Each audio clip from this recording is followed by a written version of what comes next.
Bien, muchachos, me alegra interactuar nuevamente con ustedes. Esta vez vamos a ver el tema, continuar el tema número 2 de nuestra materia de personalidad 2 que tiene que ver con el inconsciente. Lo que vamos a ver ahora es concretamente el inconsciente cognitivo. Recordarán ustedes que yo les había indicado que cuando hablamos del inconsciente, el inconsciente lo podemos ver desde varias perspectivas. Tres de las principales son la perspectiva psicodinámica, el inconsciente dinámico de Freud, el inconsciente cognitivo, que es el que vamos a ver hoy, y posteriormente el inconsciente ericksoniano, que es el que vamos a ver en el próximo video, ¿ya? Recuerden ustedes también que cuando hablamos de inconsciente, hablamos en realidad de contenidos y procesos. El inconsciente no es algo que se encuentra en un lugar específico, sino que tiene que ver con contenidos y procesos mentales, básicamente. Entonces, hoy vamos a centrarnos un poco más en el inconsciente desde el punto de vista cognitivo, que se diferencia mucho del freudiano, aunque tiene algunas cosas similares, pero esencialmente es muy diferente. Empezando por el hecho de que el inconsciente cognitivo se asocia a todo lo que son las teorías del procesamiento de la información. Recordarán ustedes que la revolución cognitiva surge cuando se inventan las computadoras y se toma el computador como analogía de la mente, ¿no? Que tiene una parte física, que es el hardware, que es la computadora en sí, y tiene una parte no visible, que es el software, que a pesar de que no se ve, existe y implica una serie de conexiones y procesamiento de la información precisamente, y por eso es que se toma eso como analogía, ¿no? El hardware sería el cerebro y el software serían los procesos mentales. Entonces, cómo procesamos la información tiene que ver con lo cognitivo. Sucede que muchas veces procesamos información sin darnos cuenta. Ese es el punto de partida para el inconsciente cognitivo. Son aquellos procesamientos de la información que simplemente están fuera de la conciencia.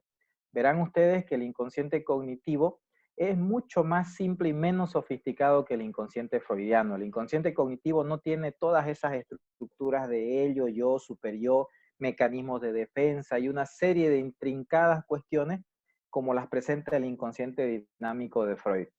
La visión del inconsciente cognitivo es sencilla, es decir, lo inconsciente tiene que ver con aquellos procesamientos de la información de los cuales no nos damos cuenta, lo no consciente simplemente. Por tanto, se hace una diferenciación entre dos tipos de procesamiento de la información. Puede haber un procesamiento de la información controlado y puede haber un procesamiento de la información automático. El procesamiento de información controlado es aquel procesamiento consciente, es cuando nosotros nos damos cuenta. Por ejemplo, ahorita se supone que estamos también aplicando este procesamiento consciente o controlado porque estamos focalizando nuestra atención en esta explicación, o por lo menos eso es lo que yo espero.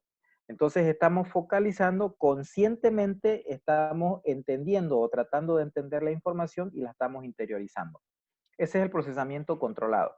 Pero sucede que en muchas cuestiones, en muchos aspectos, nuestra mente también procesa la información, pero lo hace de manera automática. Entonces, el inconsciente cognitivo está dado por todo el procesamiento automático de la información, es decir, aquellos procesos inconscientes de los cuales la conciencia no puede disponer, de los cuales la conciencia no se da cuenta. Este procesamiento de la información no consciente comprende buena parte de nuestra vida mental, de nuestra mente, ¿ya? Bien, veamos un poco más a detalle estos dos tipos de procesamiento de la información porque nos van a dar una idea más clara del inconsciente cognitivo. Primero, el procesamiento de la información controlado siempre es racional, o sea, es lógico, nos damos cuenta, como en el ejemplo que les daba ahorita. Se supone que si lo que yo les estoy diciendo es coherente, va a ser más fácil que ustedes lo vayan entendiendo. Pero si yo digo cosas incoherentes, va a ser más difícil que ustedes procesen esa información. Entonces, el procesamiento de la información controlado tiene que ver con lo racional, lo lógico, lo coherente, tiene que ver con estar consciente, es cuando nos damos cuenta y a propósito queremos aprender o a propósito prestamos atención, y esa es una de sus características básicas. Para que haya procesamiento de la información controlado, tiene que haber un esfuerzo, tenemos que prestar atención. Y además requiere gran cantidad de almacenamiento, porque tenemos que ir relacionando la información de manera consciente, entonces tenemos que concentrarnos mentalmente con mayor intensidad. Entonces son dos características básicas, ¿no? Bueno, en realidad son cuatro, como las vemos ahí, pero las dos principales nos tenemos que esforzar para procesar de manera controlada la información. Tenemos que prestar atención y tenemos que utilizar gran cantidad de almacenamiento de memoria, ¿ya? Y esto es lo que marca también la diferencia con el procesamiento automático. El procesamiento de la información automático no es voluntario, es inintencionado. Es cuando sin darnos cuenta nuestra mente procesa información directamente. Por tanto, esto es incontrolable y está fuera de la conciencia. No requiere que prestemos atención, porque simplemente como no nos damos cuenta en qué momento sucede, pero sucede, entonces no hemos prestado atención necesariamente, por lo menos no de manera consciente, y además requiere poca cantidad de almacenamiento de información porque sucede de manera automática, ¿no? Ustedes se darán cuenta, si por ejemplo yo ahorita les pregunto acerca de un número de teléfono de alguna persona, de repente ustedes no lo tienen en este momento en su mente, pero saben que lo saben que lo tienen. Si de repente yo les pregunto por algún paisaje, por algún lugar por donde ustedes han pasado, ¿no? De repente en este momento las características de ese paisaje no los tienen en mente, pero si ustedes piensan o hacen una imaginería, cierran los ojos y se imaginan que están en ese lugar, entonces van a empezar a recordar todos aquellos elementos a los cuales en ese momento que estuvieron en ese lugar le prestaron atención, ¿no? Entonces se van a dar cuenta que hay muchas cosas que salen a su conciencia que de repente no se daban cuenta ustedes porque pues, simplemente no habían hecho el esfuerzo de concentrarse. Esa información fue procesada de manera automática porque cuando ustedes estuvieron en ese lugar, cuando ustedes observaron ese paisaje, en ningún momento se concentraron para aprender las características del paisaje, simplemente miraron, simplemente estuvieron ahí. Y su mente procesó la información. ¿Y cuál es la prueba de que procesó la información? Pues la prueba es que ustedes recuerden esa información. Entonces, si eso se procesó de manera inconsciente, en lo cognitivo diríamos se procesó de manera automática. Usted no necesitó prestar atención, ¿ya? Entonces, en muchas de las cuestiones de nuestra vida sucede eso, que procesamos de manera automática la información y de ahí viene la diferenciación de los cognitivos entre procesamiento controlado de la información y procesamiento automático de la información. En resumen, ¿qué dice el inconsciente cognitivo? El inconsciente cognitivo dice que lo inconsciente en realidad es lo automático. Para los cognitivos es lo mismo, automático que inconsciente. Es más, ellos prefieren evitar el término inconsciente y prefieren utilizar el término automático. ¿Por qué? Porque inconsciente implica, primero, la asociación con Freud, ¿no? Y con todas estas características que ya hemos visto. Segundo, lo inconsciente muchas veces se lo asocia con lo desconocido, con lo raro, con lo diferente. En cambio, la palabra automático es mucho más sencilla, es mucho más simple. Y desde el punto de vista cognitivo, lo inconsciente simplemente es el procesamiento automático, lo que en nuestra memoria está y de manera automática en algún momento viene a la mente o con un leve esfuerzo podemos tenerlo en nuestra mente, ¿no?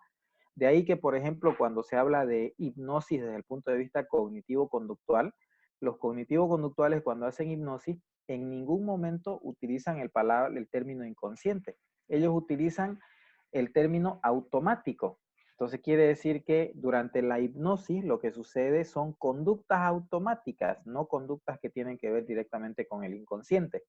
Porque la postura cognitivo-conductual viene de aquí precisamente, de considerar de que lo no consciente es simplemente lo automático, así de sencillo, ¿ya? Entonces, por eso es que hay esa diferencia. Para ir terminando, ¿dónde encontramos entonces el inconsciente cognitivo? Ustedes dirán, ya, eso se oye interesante, se oye lógico, está bien, pero ¿qué pruebas hay de que sí hay un procesamiento automático de la información? Bueno, hay varias pruebas. Una de ellas ya las mencionamos cuando hablamos de los fenómenos ilustrativos de la inconsciencia, de lo inconsciente, que es la memoria implícita, que es aquella información que tenemos almacenada, pero de la que en este momento no nos damos cuenta y que en algún momento con un mínimo esfuerzo podemos recuperar. ¿Cómo puede ser de que no haya un inconsciente o que no haya una memoria implícita en este sentido que me permita poder obtener esa información si no está almacenada en alguna parte? En alguna parte está almacenada. Y esa parte en la que está almacenada es una parte no consciente, porque yo no me doy cuenta de eso. Entonces, ¿dónde vemos el inconsciente cognitivo? Por ejemplo, en la memoria implícita. Pero también Hay otros dos elementos que yo los elegí porque son muy ilustrativos del inconsciente cognitivo. Primero, las respuestas cognitivas a la persuasión. Recuerden ustedes lo que es la persuasión. Persuasión, en términos sencillos, es cuando alguien trata de convencernos de algo. Cuando alguien trata de vendernos un producto, por ejemplo, nos habla de las virtudes de ese producto para que nosotros compremos ese producto, ¿no? Los que venden autos hablan de las ventajas de ese vehículo, del rendimiento del motor, de la comodidad, de la seguridad, etcétera, porque quieren persuadirnos para que compremos ese vehículo. Bueno, sucede de que muchas veces cuando alguien nos trata de persuadir en cualquier aspecto, es más difícil que creamos, salvo que lo que nos digan se parezca en algo a lo que nosotros pensamos. Es decir, si lo que nos dicen empezamos a encontrarle sentido en nuestra mente, entonces es más fácil que lo creamos, ¿no? Nietzsche dijo por ahí una vez, el filósofo, nos convencemos más fácilmente por las cosas, por las conclusiones que sacamos nosotros que coincidan con lo que nos digan, que simplemente con lo que nos digan. Entonces, por más que alguien que sea muy famoso, muy respetado, nos diga algo, si ese algo que nos dice no encaja con mi forma de pensar, pues simplemente no lo creo. A ver, un ejemplo. Para muchos, la teoría de Freud es extraordinaria porque explica muchas cosas. Y de hecho, si yo, por ejemplo, tengo intereses acerca de descubrir cosas, acerca de lo desconocido, acerca de las interacciones, acerca de lo que tiene que ver con la mente, si mi forma de pensar tiene que ver con eso, entonces para mí la teoría freudiana va a ser muy, pero muy atractiva, porque me va a dar explicaciones a muchas cosas y a mí me gusta tener explicaciones, tener respuestas. Pero si por otro lado yo soy pragmático y me gustan los resultados, me gustan las evidencias, me gusta más allá del discurso ver la realidad, entonces probablemente el modelo conductual o cognitivo-conductual me va a gustar más por una razón sencilla, no teoriza demasiado y va directo a la modificación de la conducta y va directo a la práctica, al cambio, digamos, ¿no? Entonces, por eso es que hay gente que se va a identificar en la carrera con el psicoanálisis, otra gente con el cognitivo-conductual, otra gente con la sistémica, otra gente con el existencialismo, con la fenomenología, con el humanismo, con la logoterapia, etcétera. Y se van a dar cuenta ustedes también que va a haber gente que se va a volver radical, lamentablemente, y digo lamentablemente porque todos los radicalismos son malos, se va a volver radical de alguno de los enfoques. Y si se vuelve radical, se convierte en algo así como una fe religiosa. Si yo soy psicoanalista ortodoxo, todo lo voy a ver con los lentes del psicoanálisis. Si soy sistémico ortodoxo, todo lo voy a ver con los lentes de la sistémica, ¿no? Lo mismo que pasa con alguien que es adepto a una fe religiosa.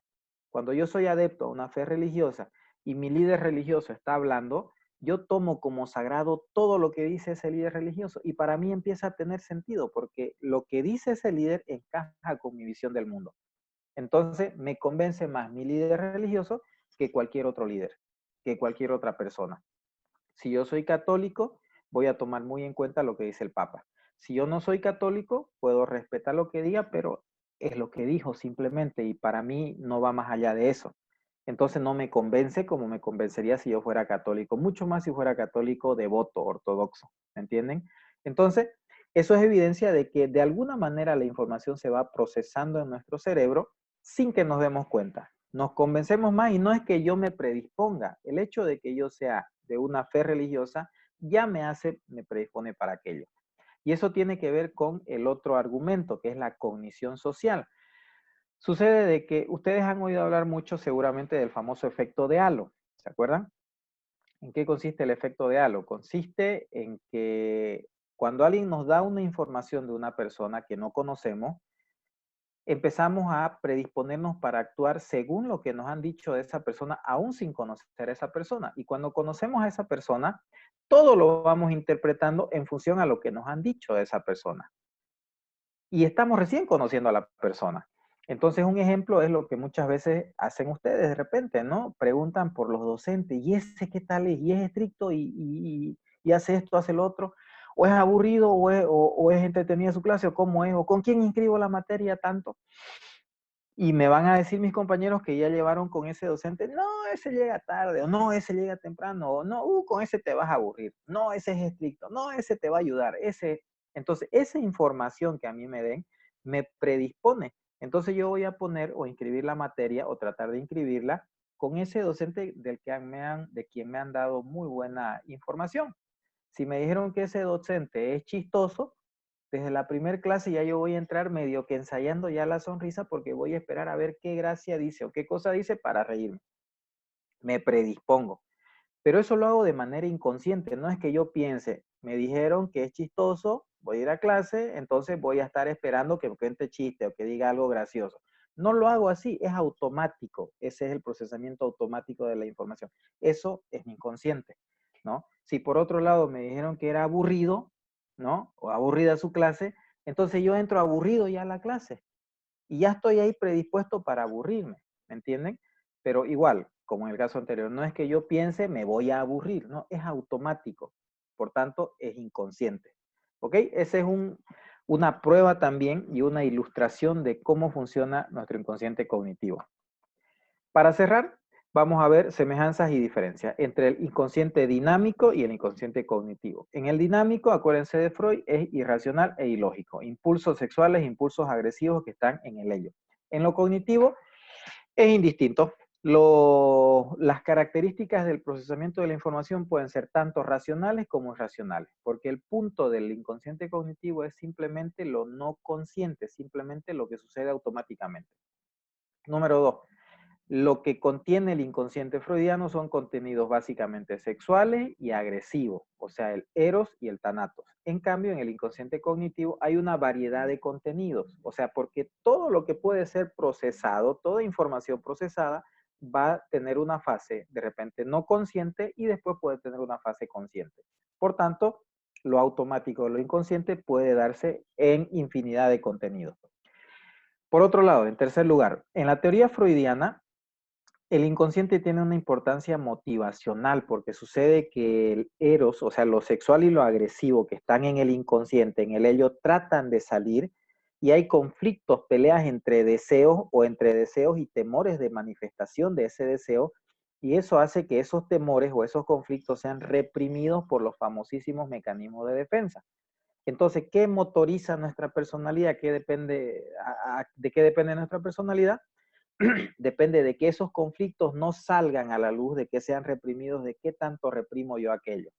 Entonces, reprimimos todo eso porque queremos evitar la ansiedad, porque queremos evitar el dolor, el sufrimiento, etcétera, o las complicaciones que nos pueden dar el exteriorizar esas pulsiones o esos contenidos. Bien, eso es en la teoría freudiana. En la teoría cognitiva, en el procesamiento de la información, el inconsciente no tiene precisamente esos aspectos motivacionales. No es que me mueva a la personalidad, no es que el motor principal sea lo automático o lo no consciente, simplemente es el hecho de que esos contenidos están ahí simplemente porque no fueron procesados conscientemente, fueron procesados automáticamente. Punto. No van a jugar mayor rol ahí, van a ser gran parte de mi vida mental, pero no van a determinar de la manera como Freud creía que lo inconsciente determina la personalidad. En lo cognitivo está y está ahí. Y no me va a causar gran situación, digamos, no es que va a motivar totalmente mi personalidad, ¿ya? Por último, el inconsciente freudiano, los procesos inconscientes cumplen una función defensiva, ¿no? ¿Por qué? Porque cuando algo me genera ansiedad o empieza a generarme ansiedad, mi mente inconsciente automáticamente lo reprime. Vuelvo a los mecanismos de defensa. No es aceptable para mi superior, por ejemplo, en la teoría freudiana, de que yo odie a quien amo. Yo no puedo sentir odio por mi madre, yo no puedo sentir odio por mi pareja. Pero cuando empiezo a sentir eso inconscientemente, eso, aceptarlo conscientemente me va a generar ansiedad, preocupación. Por tanto, mis mecanismos de defensa inconsciente actúan y eliminan esa ansiedad. Y generan un mecanismo, actúan a través de los mecanismos de defensa. Entonces, se puede dar, por ejemplo, la proyección. No soy yo el que odio, es mi pareja la que me odia. No soy yo el que celo, es mi pareja quien cela. No soy yo el malo, es la otra persona la mala. ¿Entienden? Entonces, ese mecanismo de proyección me hace sentir bien porque no soy yo el que odia, es otro el que odia. Yo no, yo soy bueno. ¿Entienden? Entonces, eso en el inconsciente freudiano. En cambio, en el inconsciente cognitivo, El inconsciente cognitivo no se centra en funciones defensivas, no tiene la función de bajar nuestra ansiedad. El inconsciente cognitivo simplemente tiene una función de almacenamiento de información. Es eso, es almacenar información de manera no consciente. No cumple una función de que me va a generar ansiedad esos contenidos, ni que se van a activar mecanismos de defensa, nada de eso. No, simplemente lo que va quedando en mi memoria, ¿ya? No, de manera no consciente, eso tiene que ver con esas funciones defensivas. Perdón, que no tienen que ver con esas funciones defensivas en contraposición a lo que plantea Freud. ¿Ya? Bueno, para terminar entonces, resumo con lo siguiente. La visión del inconsciente desde lo cognitivo es una visión más simple, es una visión no tan elaborada teóricamente, lo cual no significa que no haya teoría, hay teoría por supuesto, y con cierto nivel de complejidad también, pero simplemente que la visión es más sencilla en función a considerar que lo inconsciente tiene que ver con lo automático, con el procesamiento no consciente de la información. ¿Ok? Bueno, aquí lo dejamos por hoy. El próximo tema, para terminar ya el ciclo del inconsciente, va a ser hablar del inconsciente ericksoniano. Vamos a hablar de Milton Erickson, un psicólogo y psiquiatra del siglo pasado que hizo muchas aportaciones, tanto a la hipnosis como a la psicoterapia. Y lo vamos a ver luego partiendo de cómo veía él el inconsciente. ¿Ok? Bueno, nos vemos entonces en el siguiente video.